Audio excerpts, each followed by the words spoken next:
You know, this might come as a surprise to many of you. I didn't prepare a speech. But that's not because I didn't care. In fact, it's because I cared so much. If you could imagine sitting down and trying to write something about someone that you feel so much about, the way I feel about John, it's very difficult.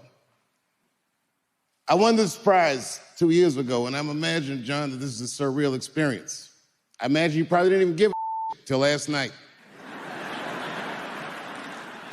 And then last night, you saw all your friends gathering, you saw everyone dressed nice, and you realized he was still alive to see this. It's like getting a preview to your funeral. In our line of work, context is everything. And me and John have a very unlikely friendship. The context of that friendship happened in a comedy club in New York City.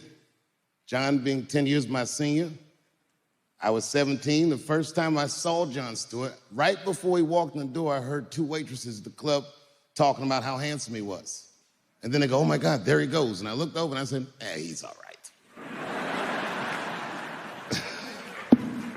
So what happened was at night, I would go to the Comedy Cellar and they'd put me on as the last guy every night. There's 6 billion people in the world. You can't make 6 billion anything without some of them being very up. Open up a bag of potato chips. What are there, 40 in there? At least 5 of them are burnt and bent over. And it's the slot that they give someone that for some reason they think, let's just see what happens to this guy.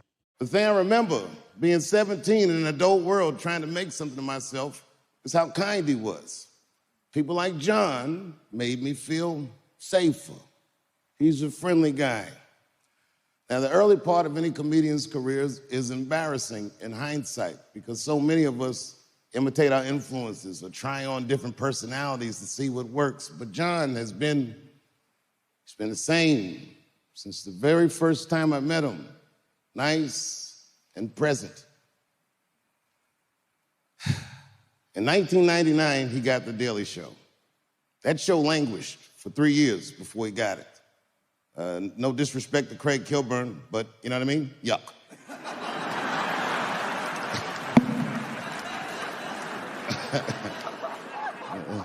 It was like the body of the show was there, but when John got the show, it had a soul.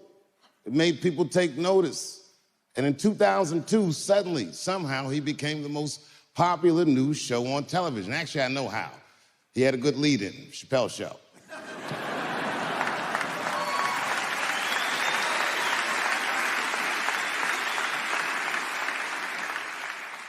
And in that context, it was post 9/11.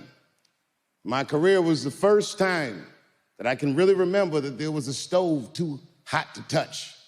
No comedian was allowed to talk about the war or Janet Jackson's titty coming out of the Super Bowl. You remember that? You remember that memo that went around?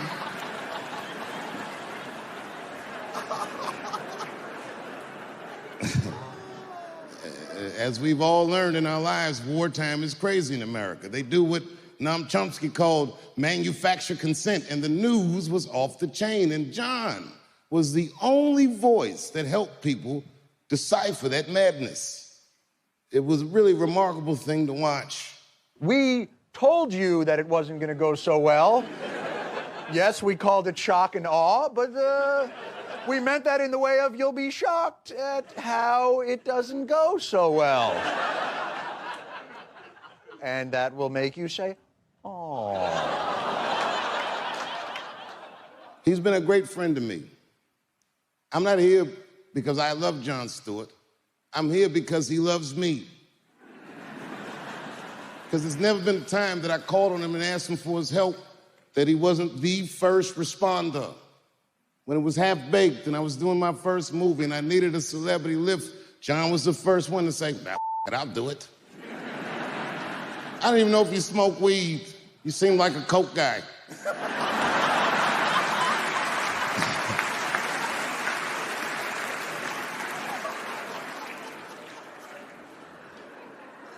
The city close to where I live, Dayton, Ohio, had a terrible mass shooting. 9 people were killed, and I called my friends, and they all pulled up. But John, you were the first one that said, oh, I'll be there.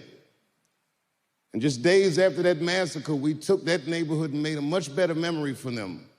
They saw love and support from voices that they trust. When we were on Comedy Central, I picked the brand of irreverence. I said, I'll touch everything they say I can't touch. But John's voice became one that was synonymous with trust. And he left right before the Trump administration, the most cynical time in American politics. A time when nobody trusts our media, where a guy like Donald Trump can just say fake news and he say, "F it, I just believe this orange-head guy." I would say the Trump presidential era back in from 2017 to 2020, um, it wasn't easy. It was pretty interesting, and Trump kept people on their feet all the time. Like people were watching the news like crazy. I remember Fox News and CNN, their rating went so up. As Joe Biden won in 2020, people slowly never started watching news anymore. People were saying that Joe Biden is boring and here and there. And they always say this statement where you don't miss what you have until that thing is gone. So as Trump left office in 2020 and Biden took over, and we started hearing about the issues in Ukraine and Russia and the Middle East. A lot of Americans were like saying, "Hey, during Trump's time, things were much better, though." So a lot of Americans were saying that during Trump's time, things were much better. Like, and they're like, "Oh man, we wish you had Trump." But the funny thing is, Trump can come back as president, right? And people will be like, "Oh, sure, we wish you had Biden." So people always complain, irrespective of what.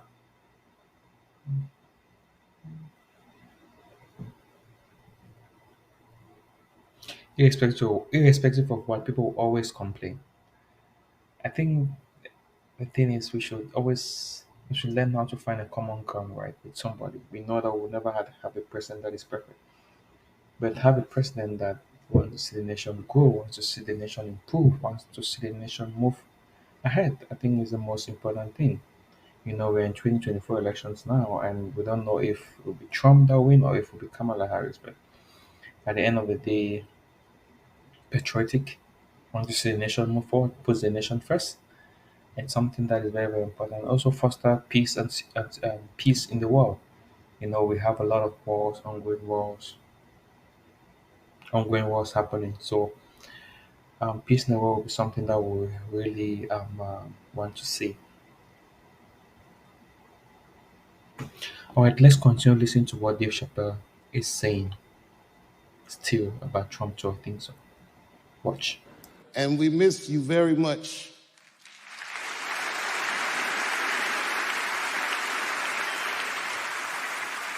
During the pandemic, when my town was dying and I needed to help raise money to get the economy of the town straight, John was the first responder.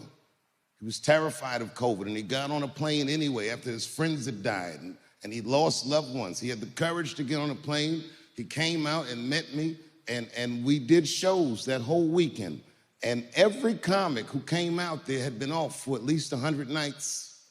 They were all nervous, and they were all scared, except for John. John did 25 minutes off the rip because he had something to say, because he actually means what he says, because he actually thinks about what he says. A lot of comics will take this genre for granted. The younger comics, they do what I call wokes. They're not jokes. They don't know the difference between a good point and a good joke. John is very true to the muse. He takes a good point and he makes a good joke of it. John is a miracle to watch you work. You are a cure to what ails our culture. You are a voice that people consistently trust. I wish that you'd run for president.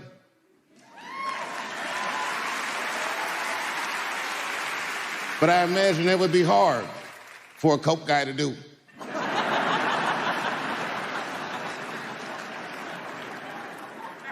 When you started your career, you never imagined that you would reach a point like this. And the Mark Twain Prize might feel like a finish line or an end to a movie. It is not. It is a starter gun. You were still young. You were still strong. You were still funny. And I do not have the words to say in front of these people how much I love you and how much I respect you. But just know, whenever you call on me, I will come, because you have been one of the greatest friends that I've made in 35 years. Congratulations. I'm honored that you got this award. Thank you. I'm sorry I got it before you, but I'm your lucky lead-in. Jon Stewart, ladies and gentlemen. One thing I really admire and like about Dave Chappelle is he knows how to celebrate people in that time. He doesn't wait for people to pass on before celebrating them, and which is something very, very important. It's always good to celebrate people while they're alive and not wait for them to die before you start celebrating them. You know, it's something that I really admire about Dave Chappelle. Whenever he's doing openings, especially for paying tribute and all and all like that, he does it so well. He knows how to celebrate people in their time when they're alive, giving them the credit that they deserve. Giving them the flowers that they deserve when they're alive and not when they die. So it's something that is great. And Jon Stewart is awesome. I think he came back again. He's now running the Daily Show. So Trevor Noah, I think he retired from the Daily Show and is doing his thing. So it's always good to celebrate people when they're alive, give them the admiration, the respect that they need, that they deserve when they're alive, and don't wait for them to pass on before you start celebrating them or saying good things about them. I think that is my 2 cents there. But Jon Stewart is awesome.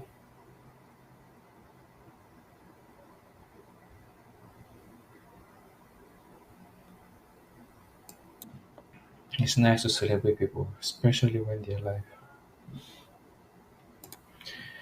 It's nice to celebrate people, especially